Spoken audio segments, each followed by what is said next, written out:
Hey, imagine this for a second. A corner of the wine world. I mean, a place where people have been making wine for literally thousands of years. We're talking Bronze Age deep. And yet for so long, it was almost off the map internationally. It's kind of surprising, right? A millennia-old story that's only really coming out now. Welcome back to the deep dive. Today we're digging into this incredible ancient secret, Albania.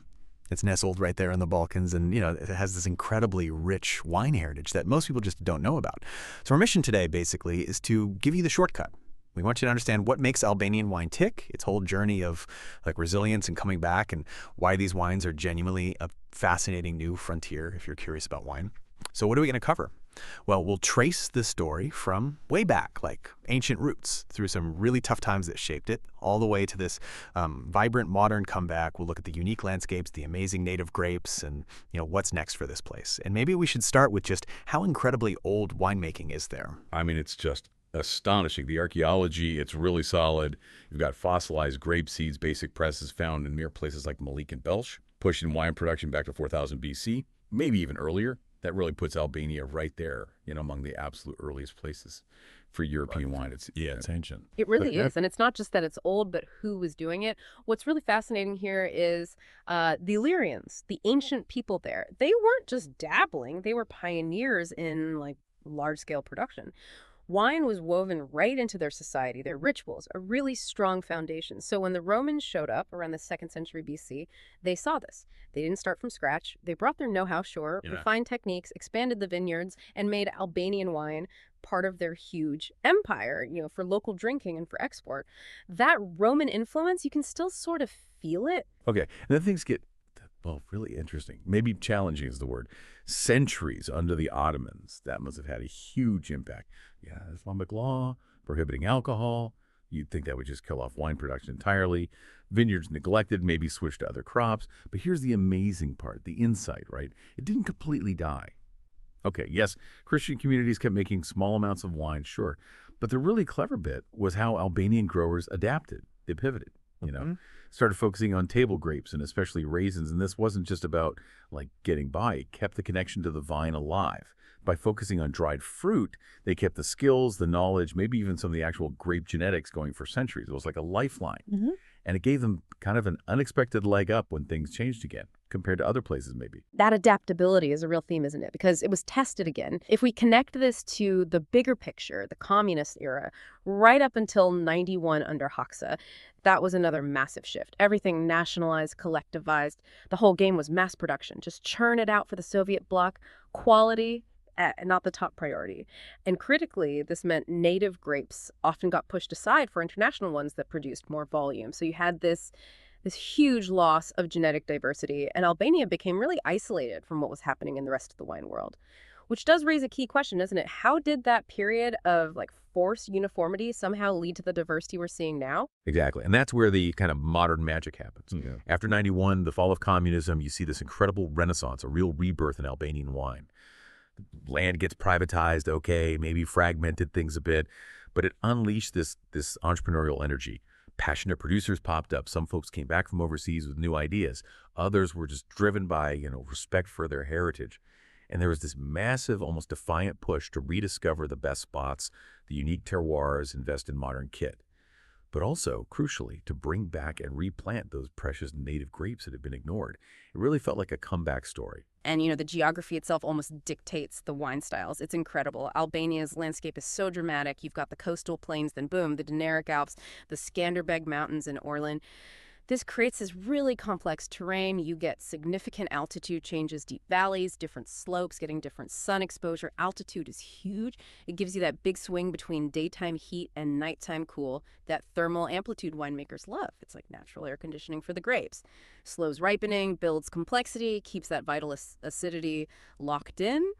And, how much sun a slope gets directly impacts how ripe the grapes get, how concentrated the flavors are. It's a perfect canvas for variety. Right. And layered on top of that, Albania had this sort of dual climate thing going on. Along the coast, it's Pure Mediterranean, right? Hot, dry summers, great for ripening grapes, mild, wet winters, lots of sun. But importantly, you get those sea breezes cooling things down. Sometimes you even get like a hint of saltiness in the wines from that coastal air. It creates these little unique microclimates. But then you go inland, up into the mountains, and bam, it shifts. Much more continental, summer's still hot, but winters, really cold, snowy. And the key there is that massive difference between day and night temperatures, the diurnal range. That's gold for slow, even ripening, helps build those amazing aromas and keeps the acidity bright and balanced. So important for quality. And underfoot, it's just as varied. The soils in Albania reflect this really complex geology, the mountain building. It's a true patchwork. You've got limestone everywhere, pretty much. Great drainage, and it gives the wines this lovely minerality and freshness. Then you find clay soils. They hold more water, are richer, and tend to give wines more structure, more body. Sandy soils, lighter, drain well, usually mean more delicate wines, subtle smells, softer tannins. And yeah, in some spots, there are even volcanic soils, like basalt. Rich in minerals, they can add this really distinct mineral edge complexity. Every soil type leaves its mark. Okay, so all this variety, geography, climate, soil, maps onto different wine zones, right? Roughly three. You've got the coastal zone, the littoral.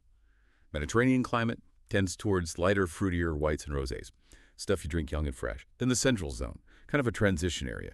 More mixed conditions, so you get a broader range of styles. Crisp whites through to more structured reds. And finally, the mountainous zone, or eastern tone. Continental climate higher up. This is where you get wines with more acidity, firmer tannins, wines that can age really well. And this zone seems particularly exciting for Albania's own native grapes, that natural acidity really helps them last. Which brings us right to it. Why are these native grapes so incredibly important? I mean, this really raises the question of identity. They are, honestly, the absolute heart and soul of Albanian wine. Think about it. They've evolved there in isolation for centuries. They're perfectly tuned to the local conditions, the climate, the soils, maybe even local pests or diseases. Preserving them, studying them, championing them. It's essential if Albanian wine wants to stand out globally. They offer flavors you just don't find elsewhere, and this genuine link back to the country's deep history and culture. It's their authenticity, their unique voice. Yeah, absolutely. So let's talk specifics. Calmet. That's probably the name you hear most for Albanian red, right? The emblematic one. Mostly grown in those central and mountain areas. Seems pretty adaptable. The wines, usually a really deep, intense ruby color. Looks rich. And on the palate, you get this firm tannin structure. Needs a bit of time, maybe, but softens up beautifully with age. Good acidity, too. Keeps it fresh. The smell, the aromas. Really complex, quite captivating, actually. Lots of ripe red and black fruit. Think cherry, blackberry, but then spices like black pepper, some earthy notes, and sometimes, maybe if it's seen some oak, a little smokiness, or even coffee. Calmet definitely feels like a wine built to last. Exactly.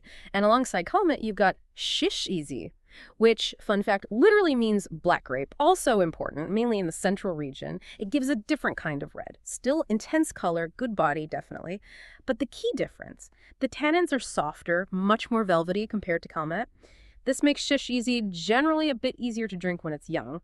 Aroma-wise, you get lots of fresh red and black fruits again, but also some interesting spice. And often this, intriguing herbal note adds another layer. It's a really nice contrast to Calmet. Shows the diversity even within the reds. Okay, red's covered. What about the whites? Shishi, Bardi, white grape, that's the main one. Yeah, seems dominant in the central region mostly. And the wines sound lovely, really vibrant, refreshing. Acidity is apparently a big feature. The aromas are described as elegant, crisp white fruits, maybe green apple, pear, bright citrus like lemon, delicate flowers, and often this classy mineral edge, maybe hinting at those coastal influences sometimes. Usually dry. Best drunk young to catch all that freshness. Sounds delicious. They are. But, while these native grapes are really the core, the soul, we should mention the international varieties too. They do play a part. You'll find Cabernet Sauvignon, Merlot, Chardonnay, Sauvignon Blanc planted in various regions. And it makes sense strategically. Having these familiar names helps Albania get a foot in the door on the global market. People recognize them. They know what to expect, roughly. But the interesting thing, the key takeaway, is that even these international grapes taste uniquely Albanian. They're shaped by the local climate, the soils, the way they're grown there. Often they have good concentration, that characteristic Balkan freshness or acidity. They're Albanian versions of global classics, not just copies. Okay, so how does it all come together? From the vineyard to the glass. Sure. The actual craft? It sounds like it starts with really careful work among the vines, adapting to the climate, Things like careful pruning, controlling how many grapes each vine produces, focusing on flavor concentration, not just tons of fruit, making sure those grapes get perfectly ripe, building up the sugars, but keeping that all-important acidity for freshness and aging. Absolutely. And what's really cool is seeing the old ways living alongside the new in the vineyards themselves. On those super steep slopes where machines can't go, you still see the traditional goblet or bush vines. They grow low, like little bushes. That shape actually protects the grapes a bit, shields them from too much direct sun or harsh wind. It's smart, ancient tech. But then in newer, flatter vineyards, you see modern trellis systems, wires guiding the growth. That gives better sun exposure to the leaves, better airflow around the grapes, which helps prevent diseases and gets everything ripening nice and evenly. It's a really practical mix of history and modern viticulture. And it sounds like there's a real move towards sustainability, too. Fewer chemicals, smarter water use, even organic or biodynamic farming. That seems like a smart move, both for the environment and because, well, people are looking for that now, aren't they? Ethically produced wines. Definitely. It's driven by both the genuine care for the land among many producers and absolutely by market demand. It shows Albania is looking ahead, aligning with global best practices, and that philosophy carries through into the winery. If we connect this to the bigger picture, Albanian winemaking today is this amazing blend of time periods. You'll see traditional stuff like fermenting or aging wine in clay, amphorae, quavery-like vessels. They allow tiny bits of oxygen in, give a unique texture, or using big concrete tanks great because they keep the temperature stable without needing much energy. But right next door, you'll have gleaming stainless steel tanks with temperature control, absolutely vital for preserving those bright, fresh fruit flavors, especially in whites. And then there's oak, used thoughtfully, sometimes local Albanian oak, sometimes French or American, to add structure, complexity, those vanilla or spice notes, particularly for the serious reds. It's all about choosing the right tool for the wine. Yeah, pulling all those threads together, balancing the old and new. That's where the winemaker, the enologist comes in. They're like the conductor, aren't they? Taking that traditional knowledge, maybe passed down generations, and mixing it with modern science and techniques. Their skill is key to reading the vintage, guiding the process, and really letting the unique character of the place, the terroir, shine through in the final wine, making sure it tastes authentically Albanian. Precisely. And while still wines, red, white, rosé are definitely the main event right now, there's real buzz about other styles too. Given the natural acidity in grapes like Shashia Bardhe, for example, there's exciting potential for sparkling wines. We're starting to see some emerge. And even sweet wines, maybe from late harvested grapes or ones dried out like raisins. It's another interesting avenue they're exploring. It just adds more layers to what Albania can offer. Okay, so let's bring it back to the glass. If you, listening, actually get to try these wines, what should you expect? A quick recap. Reds. Calumet thinks structured, complex, deep fruit, spice, earthy. These may be a bit of time. Sheshiaya, also red, intense color, good body, but softer tannins, fruity, spicy, maybe a herbal hint, more approachable young. Whites. Sheshi Bardhe, vibrant, super fresh, high acidity, crisp apple pear citrus flavors, floral notes, maybe that mineral streak. And remember, that diverse terroir mountains, coast, different soils, you can really taste its influence in the aromas, the flavors, the way the wine feels in your mouth. And don't forget the aging potential. It's genuinely exciting, especially the top colmettes and maybe some of the richer Sheshia Bardhe whites. They can really evolve beautifully in the bottle. Over time, they develop these fascinating secondary and tertiary notes: leather, tobacco, dried fruit, honeyed complexity, and the structure integrates wonderfully. It really poses an intriguing question for anyone who cellars wine. What hidden depths might an older Albanian wine reveal? It definitely invites you to explore. Right, so some practical tips if you do get your hands on a bottle. Serving temperature. Aim for reds like Calumet or Sheshai Z, around 16 to 18 Celsius, that's 61 to 64 Fahrenheit. Lets the aromas open up. Whites and rosés like Sheshai Bardhe need to be cooler, maybe 8 to 12 C or 46 to 54 F. Keeps them crisp and lively. Glassware matters, a bit bigger bowl for reds helps them breathe. Narrower for whites keeps them fresh. And when you taste, take a second, look at the color. Really stick your nose in, get the aromas. Let it swirl around your mouth. Notice the texture, the finish. Oh, and for those bigger reds like Calumet, maybe think about decanting. Giving it some air can really help soften the tannins and open up the flavors. And food. We have to talk food pairings. Albanian cuisine is this amazing mix. Mediterranean, Balkan, Ottoman influences, perfect for matching with the local wines. It's such a diverse range of dishes. So for a robust red like Calumet, you want hearty food. Think tabe kosi, that classic baked lamb with yogurt. Or fergese, a rich meat and veggie stew. Grilled red meats, aged cheeses. Calumet's tannins and acidity just cut through that richness beautifully. Shishi Z, being a bit softer, is maybe more versatile. Great with pork, poultry dishes, even even something like moussaka. Its fruit and earthy notes complement them well, and that lovely crisp white shishi barde, perfect partner for delicate fish, seafood, fresh salads, light vegetable dishes. That acidity just sings alongside them. So, looking at the market now, where does Albanian wine stand? It feels like it's definitely gaining ground, even if it's still small compared to, say, Italy or France. You've got this mix, right? Small artisan family places, Kobo Winery, Cantina Calmetti, are names you might see really focused on their specific patch of land. But also larger producers like Kokomani Winery or Cantina Skenderbu aiming for wider reach, consistent quality. This dedication across the board seems to be lifting the whole profile.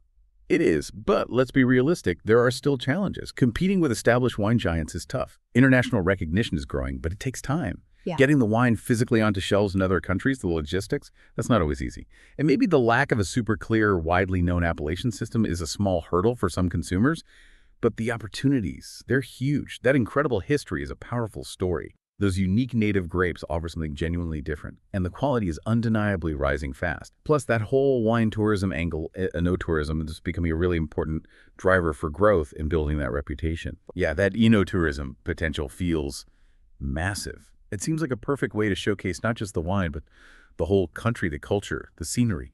Combining wine tasting with exploring ancient ruins or beautiful mountains sounds pretty appealing. Developing wine routes, offering personal visits at wineries, tapping into that famous Albanian hospitality. It seems like a winning formula. Absolutely, because tourism in Albania isn't just about swirling and spitting. It's a full immersion. You get the culture, the food, the history, the landscape. Visitors can wander through vineyards, then explore Illyrian ruins or UNESCO cities like Berat and Gjirokastër with their amazing architecture, and then sit down to incredible local food paired with the wines grown just down the road. It connects everything. It's a powerful experience, and it provides real economic benefits back to those regional communities too. It's a really positive cycle. Yeah. Okay, but looking further ahead, there are always challenges on the horizon. Yeah. Climate change has to be a big one, right? Rising temperatures, weird rainfall too much, then not enough more extreme weather like hail or heat waves. That must be incredibly tough for grape growers everywhere, including Albania. It affects everything: ripening, acidity, flavor development, just the sheer amount of grapes you get. So that push for sustainability we talked about, reducing chemicals, managing water carefully, green practices, it's not just nice to have, it sounds essential for the future. It's absolutely critical. And what's encouraging is seeing the commitment to tackling these issues through research and innovation. Investing in science to understand the terroir even better. Exploring the potential of different native grapes. Maybe finding new varieties or clones better suited to warmer conditions. Refining techniques in the vineyard and winery. That commitment is there. Which brings us back to the big question. How do they build the brand globally? In a super crowded market, it comes down to smart promotion, effective marketing, getting out there international fairs, tastings, telling the story really well through great communication, highlighting that incredible history, the uniqueness of the grapes, the beauty of the place, the quality focus, building that strong, authentic identity for Albanian wine worldwide. That's the path forward. Wow, what a journey. We've gone from like the dawn of European winemaking through Ottoman rule, communist uniformity, to this incredible modern revival, driven by passionate people, unique grapes, diverse landscapes, and this blend of tradition and new ideas. Enotourism, adding another exciting layer. It really is a compelling story. So do you think about your next bottle, your next wine adventure? Maybe, just maybe, put Albanian wine on your radar. Give it a try. And perhaps leave yourself with this thought. With these ancient roots and this modern energy, what other hidden gems are out there in the wine world just waiting for us to rediscover them? Go explore. The history and flavors of Albania are totally worth experiencing.